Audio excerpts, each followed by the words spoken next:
దేవుని పరిశుద్ధ నామమునకు మహిమ కలుగును గాక. క్రీస్తునందు ప్రియమైనటువంటి దేవుని బిడ్డలైనటువంటి మీ అందరికీ ఈ కల్వరి స్వరం ధారావాహిక కార్యక్రమాన్ని వీక్షిస్తున్న మీ అందరికీ ప్రభు నామమున వందనాలు తెలియజేస్తూ ఉన్నాను. మరి వాక్యాన్ని వినేటువంటి వారందరూ సబ్స్క్రైబ్ చేసుకోవాలని, మరి మీ కుటుంబాలకు ఈ వాక్యాన్ని షేర్ చేసేటువంటి వారిగా ఉండాలని ఛానల్ను ప్రభునామమున తెలియజేస్తూ ఉన్నాను. ఈ సమయంలో మీ అందరి కొరకు ప్రత్యేకంగా మరి ప్రార్థన చేయటం కూడా జరుగుతూ ఉంది. పరిశుద్ధ గ్రంథముల నుంచి మరి మొదటిగా దేవుని వాక్యాన్ని చదువుకునేటువంటి వారంగా ఉందాం. 3వ అధ్యాయము సామెతల గ్రంథమును చదువుకుందాం. నా కుమారుడా, నా ఉపదేశమును మరువకము, నా ఆజ్ఞలను హృదయపూర్వకంగా గైకొనుము. ఈ చిన్న వాక్యం కొరకు ప్రార్థన చేసుకుందాం. మమ్మల్ని మిక్కిలిగా ప్రేమించిన కృప కలిగిన తండ్రి, ఘనమైన నామమునకు వందనాలు. ఈ వాక్యం ద్వారా మీరు మాతోనూ ఈ వాక్యాన్ని వింటున్నటువంటి వారితోనూ మీరు మాట్లాడండి. చక్కగా విని వారి జీవితాలు ఈ మాటల ద్వారా ఆశీర్వాదకరంగా మార్చబడలాగున మీ సహాయాన్ని అందిస్తారని ప్రార్థన చేస్తూ, మీ ఆత్మాభిషేకంతో అనేకులు ఈ ఛానల్ చూసి వారి దీవెనకరంగా మార్చబడటానికి కావలసిన కృపనిస్తారని యేసు నామమున అడుగుచున్నాము తండ్రి, ఆమేన్. ఈ సామెతల గ్రంథకర్త అయినటువంటి సొలొమోను, మరి దావీదు కుమారుడు, జ్ఞాని అయినటువంటి సొలొమోను కూడా అని అంటారు. ఈయన తన జీవితంలో దేవునితో ఉన్నటువంటి తత్సంబంధాన్ని జ్ఞాపకం చేస్తూ, దేవునితో ఏ రీతిగా ఉంటే మన జీవితాలు దీవెనకరంగా మార్చబడతాయో, ఎలా మనము ఆయనలో కొనసాగించబడితే మన దీవెనకరంగా మన భవిష్యత్తు ఉంటుందో తెలియచేస్తూ రాస్తున్నటువంటి ఈ 3వ అధ్యాయము సామెతల గ్రంథం.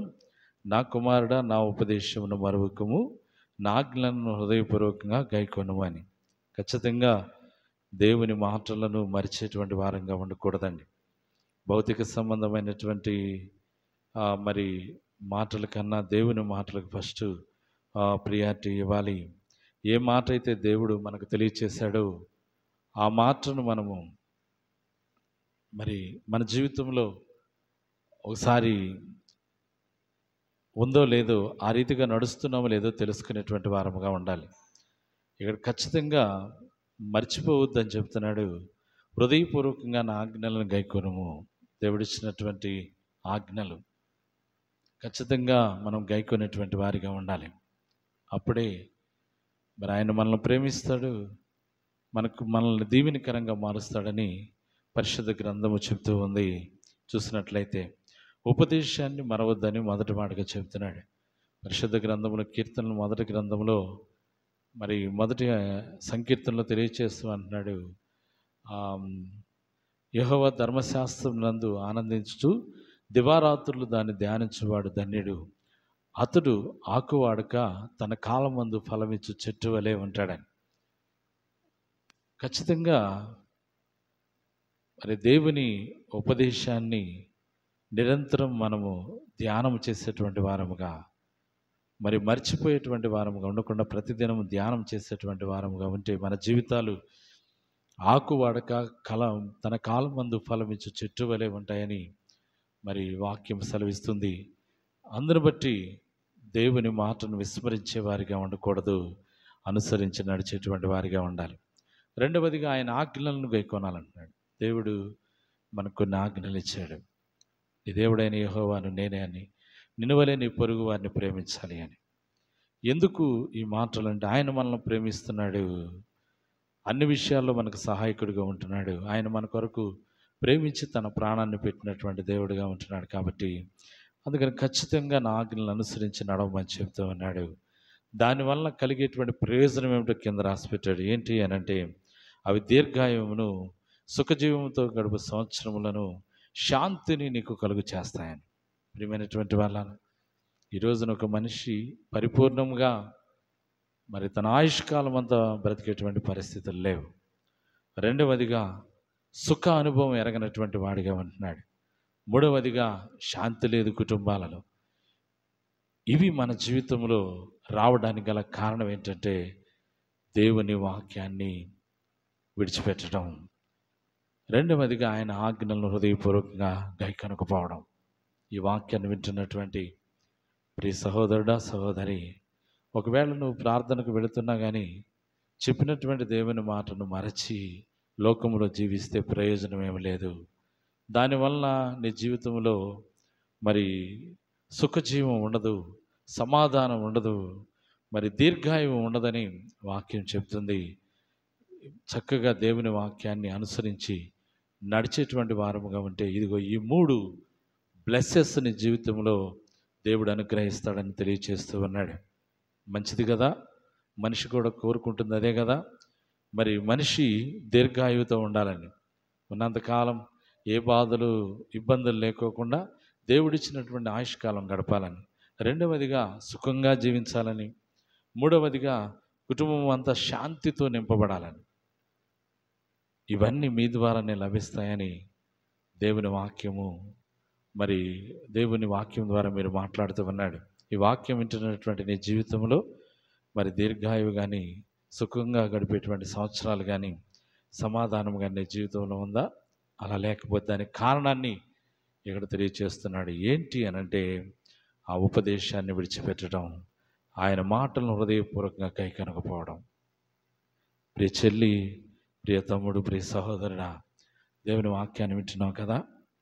ఈ దినాన లోకంలో పరిస్థితులు ఎలా ఉన్నాయో చూస్తున్నావు కదా. కుటుంబాలు ఏ రీతిగా ఉన్నాయో చూస్తున్నావు కదా. ఇక నుంచైనా దేవుని వాక్యాన్ని వింటూ అనుసరించి నడుస్తూ నీ వ్యక్తిగత జీవితాన్ని కొనసాగించు.